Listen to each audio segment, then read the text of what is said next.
Hola, ¿qué tal? Dans cette vidéo, nous allons apprendre à résoudre les équations quotient de la forme h de x sur g de x égale k de x sur u de x. Commençons par présenter la démarche de résolution. Comme pour toutes les équations quotient, il faut d'abord déterminer les éventuelles valeurs interdites. Ce sont les valeurs pour lesquelles les dénominateurs g de x et u de x s'annulent. Ce sont donc les solutions des équations g de x égale 0 et u de x égale 0.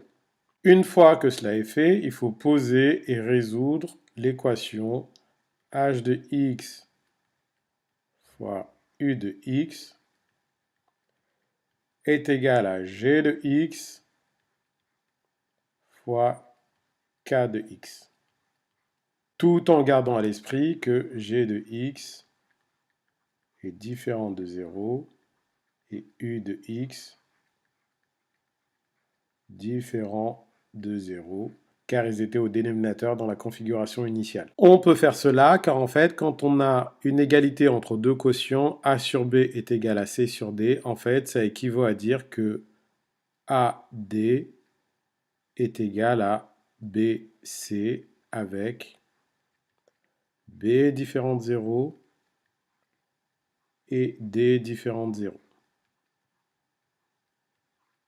Peut-être que vous ne l'aviez jamais remarqué ou conceptualisé, mais en fait, l'égalité entre deux quotients traduit effectivement une relation de proportionnalité. Si j'ai par exemple 2 sur 3, eh bien ça c'est égal à 4 sur 6. Eh bien, on a une relation de proportionnalité entre le numérateur et les dénominateurs. Eh bien, à partir de cette égalité, on pourrait esquisser un tableau de proportionnalité comme ceci. On aurait ici le numérateur sur cette ligne-là et sur la ligne du bas, le dénominateur. Là, nous avons un tableau de proportionnalité. Pour passer de là à là, on multiplie par 2. Pour passer de la ligne du haut à la ligne du bas, on multiplie par 1,5 à chaque fois. Et dans l'autre sens, forcément, on divise par 1,5. Cela étant vrai, on a donc les produits diagonaux qui sont égaux. 2 fois 6, c'est bien égal à 3 fois 4, 12. Vous ne l'aviez peut-être pas compris, on ne vous l'avait peut-être pas dit, mais prenez-le pour acquis à partir de maintenant.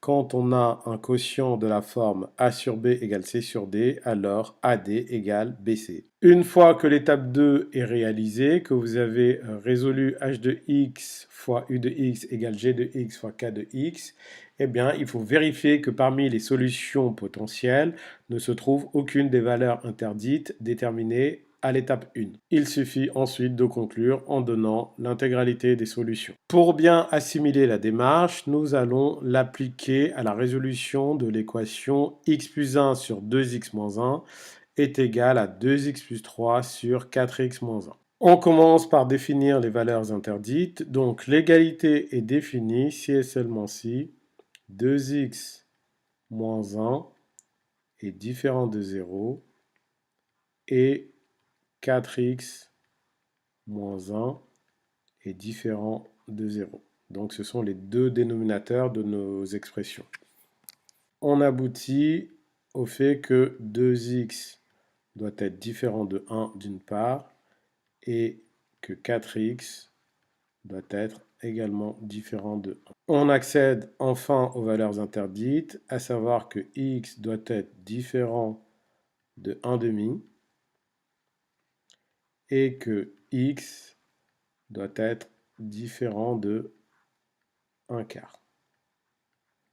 Nous avons donc nos deux valeurs interdites. Passons à l'étape 2 de la démarche de résolution. Donc nous avons x plus 1 sur 2x moins 1 est égal à 2x plus 3 sur 4x moins 1. Et bien cela équivaut à dire que x plus 1 facteur de 4x moins 1 est égal à 2x plus 3 facteur de 2x moins 1. Nous avons multiplié ce nombre-là à celui-ci et celui-ci à celui-là.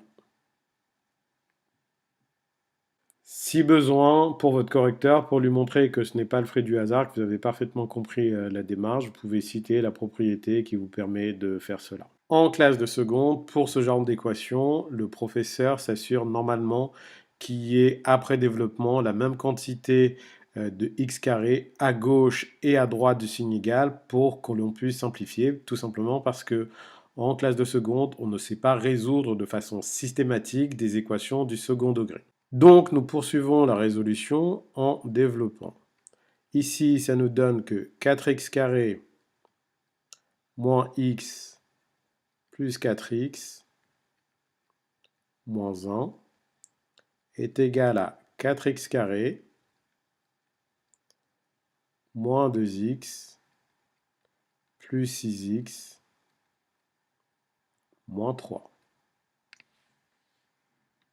Pour obtenir cette ligne-ci, on a fait de la double distributivité comme apprise en quatrième, ça fois ça fois ça, puis ensuite lui fois lui fois lui, et on a appliqué la même démarche sur la partie de droite. Si vous avez eu du mal à suivre les étapes de calcul pour cette ligne-ci, je vous conseille de revoir le cours de quatrième sur la double distributivité.